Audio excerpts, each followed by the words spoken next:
começa agora o programa Farmacêutico Mais Saúde. Hoje falaremos sobre os medicamentos isentos de prescrição, aqueles que são dispensados sem a obrigatoriedade da receita médica, mas que no Brasil têm a prescrição autorizada ao farmacêutico.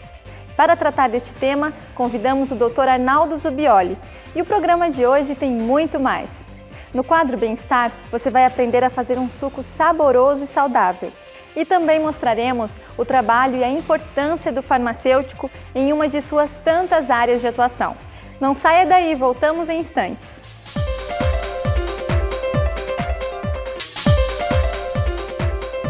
A entrevista de hoje é com o Dr. Arnaldo Zubioli.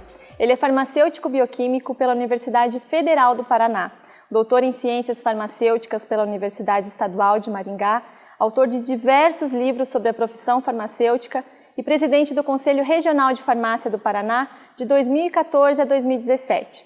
O tema da nossa conversa são os medicamentos isentos de prescrição. Dr. Arnaldo, seja bem-vindo. Eu que agradeço a gentileza de poder estar aqui. De acordo com a Organização Mundial de Saúde, medicamentos isentos de prescrição são os medicamentos aprovados pelas autoridades sanitárias para tratar sinais ou sintomas dos chamados problemas de saúde autolimitados ou transtornos menores. Esses medicamentos são dispensados sem receita médica, mas embora sejam isentos de prescrição, não são isentos de risco. E para que sejam seguros e eficazes, precisam ser utilizados sob orientação profissional. E é aí que entra o papel do farmacêutico. De acordo com essa definição, Dr. Arnaldo, o que são transtornos menores e quais são os seus sinais ou sintomas mais comuns? Transtornos menores ou problemas de saúde autolimitados são enfermidades agudas que têm um tempo de latência curto, em torno de 5 a 7 dias, que podem ser tratados com medicamentos que tenham eficacidade e segurança e que têm efetividade farmacológica. Esses produtos farmacêuticos podem ser alopáticos ou homeopáticos. Os alopáticos podem ser industrializados ou manipulados, ou dinamizados, quando se trata de produtos homeopáticos. Também pode-se usar plantas medicinais, quando se trata de produtos presentes dentro da natureza com eficacidade terapêutica.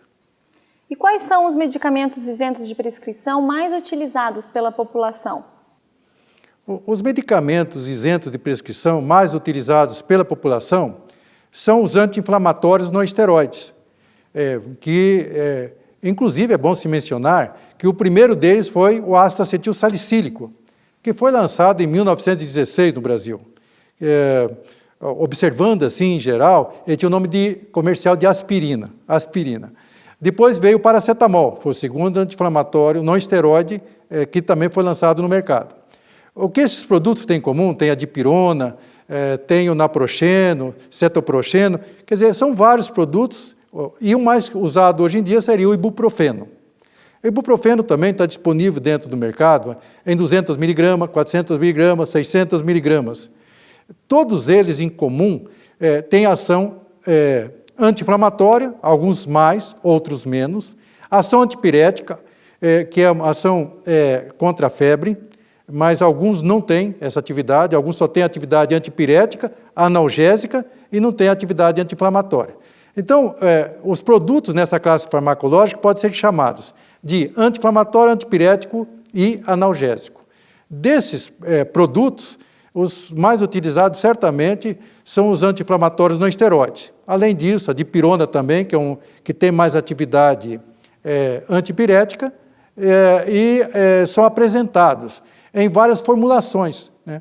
Você vai encontrar formas farmacêuticas de uso oral, você vai encontrar formas farmacêuticas de uso tópico, você vai encontrar loções, linimentos, vai encontrar gel, de várias formas a população tem, porque ele se destina para aquelas afecções passageiras, de curta duração, que pode ser, por exemplo, lesões musculoesqueléticas, pode ser uma rinite, pode ser uma prisão de ventre, ou pode ser também um problema decorrente de uma má alimentação, produzindo flatulência, que é a pessoa que produz muitos gases, né?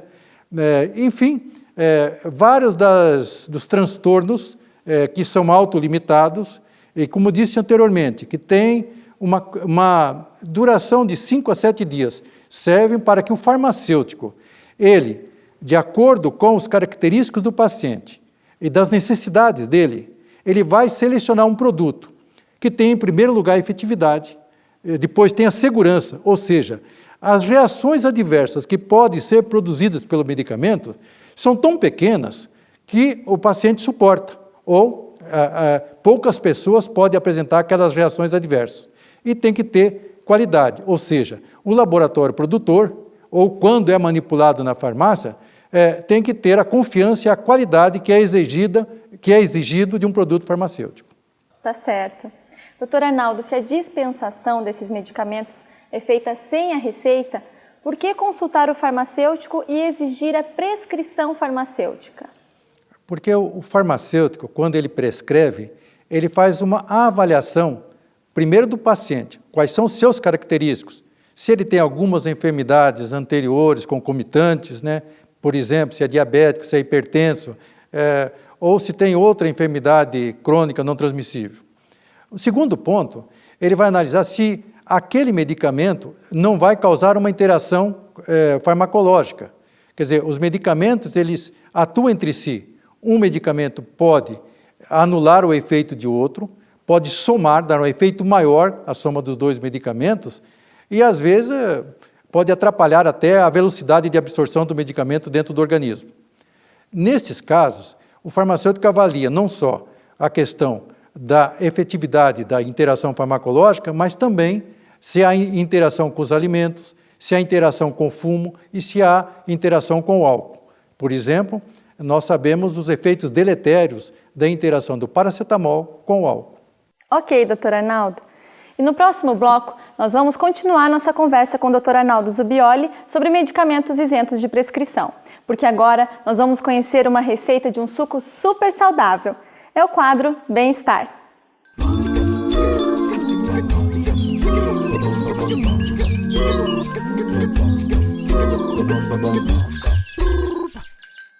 Na nossa dica de hoje, você vai aprender a fazer um suco saudável e muito gostoso. Separe os seguintes ingredientes: uma folha de couve,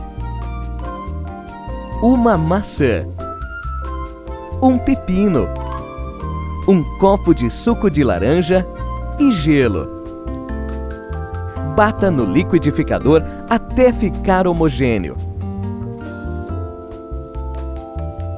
Agora é só servir esse suco refrescante e delicioso.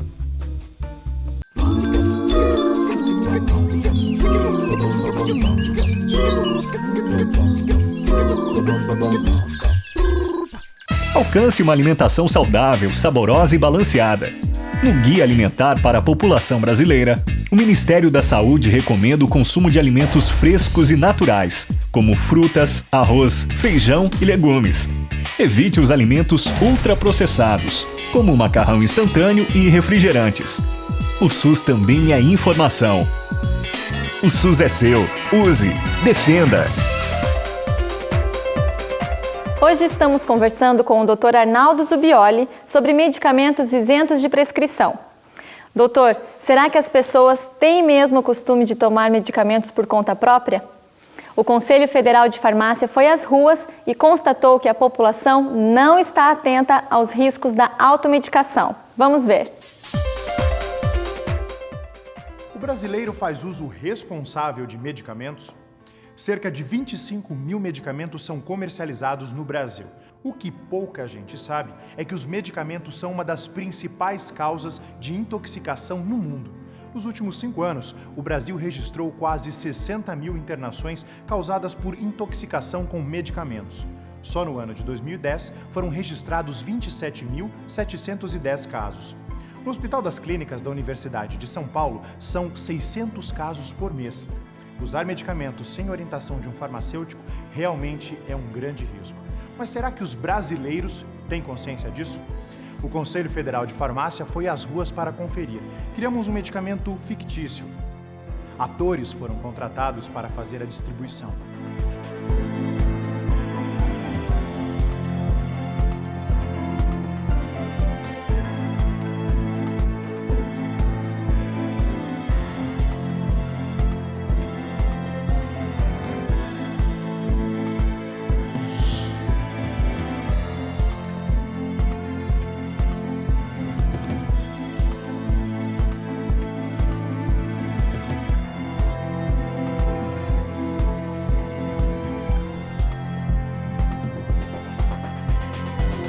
Enquanto o medicamento era distribuído, pesquisadores observavam o comportamento das pessoas.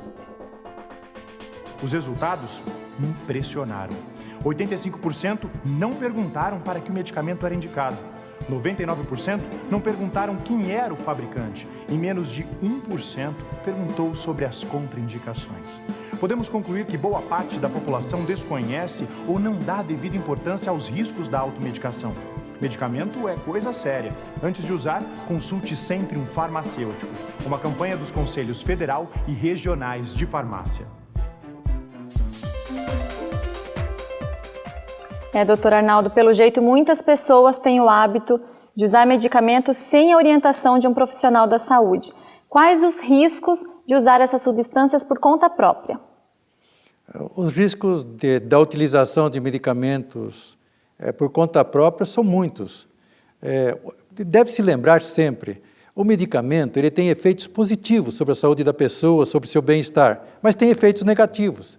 Entre eles, utilizando-se da classe farmacológica, dos anti-inflamatórios não esteroides, dos antipiréticos e analgésicos, observa-se que a maioria deles causam problemas gastrointestinais com sangramentos, causam problemas, por exemplo, em relação ao rim, por causa da insuficiência renal, causa problema de agregação plaquetária, tem dificuldades de coagulação e causam problemas também no fígado, porque o fígado é o órgão que faz o metabolismo dos medicamentos para a sua distribuição no organismo.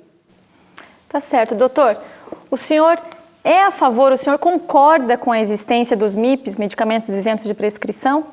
É uma necessidade, porque os MIPs, eles fazem parte do autocuidado de saúde. Então, o paciente ele deve ter responsabilidade sobre sua própria saúde e entre esses fatos está a obrigação dele de que, tendo dúvidas, não sabendo para que serve o medicamento, ele procure uma orientação de um farmacêutico. Tem 4 itens que nós chamamos a atenção quando a pessoa assume a responsabilidade de tomar um medicamento para o seu problema de saúde. O primeiro deles é o cuidado que ele tem que ter em relação a esses produtos.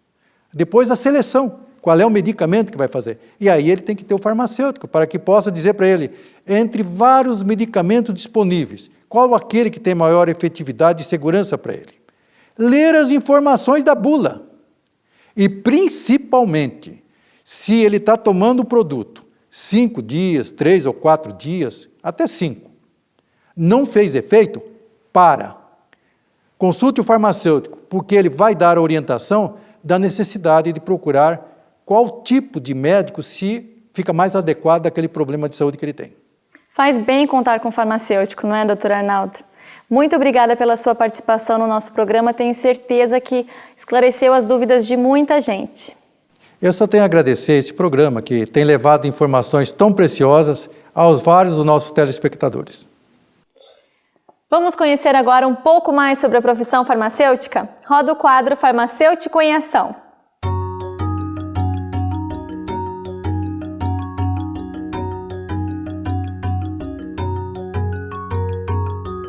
O que é de fato terapia nutricional? Então, sempre que um paciente ele não consegue se alimentar de forma adequada ou ele não pode se alimentar porque tem um impedimento clínico ou ele não pode absorver os nutrientes, ele tem indicação para terapia nutricional. Todo bebê prematuro com um peso abaixo de 1.500 gramas, ele não, mesmo que ele receba o leitinho materno, o intestino dele não funciona adequadamente para poder absorver os nutrientes.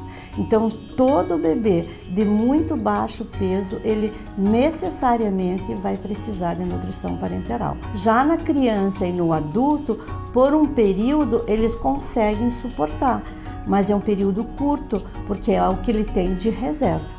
A criança tem um metabolismo muito acentuado, então ela precisa de repor essa composição corporal muito mais rapidamente do que um adulto, e um adulto já tem uma reserva um pouco maior, mas todos eles não conseguem sobreviver.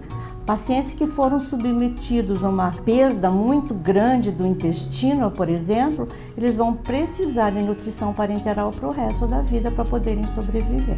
A nutrição parenteral é assim chamada porque ela contém na sua composição todos os nutrientes necessários para a manutenção da sua composição corporal.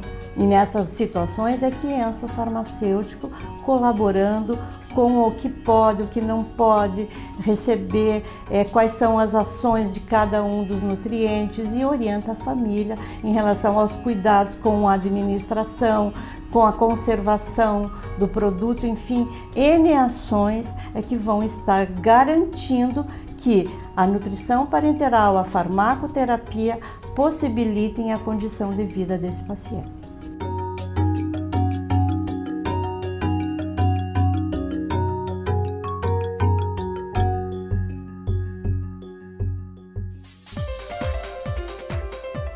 Terminamos mais um programa Farmacêutico Mais Saúde, mas você pode assistir as matérias, dicas e entrevistas na internet.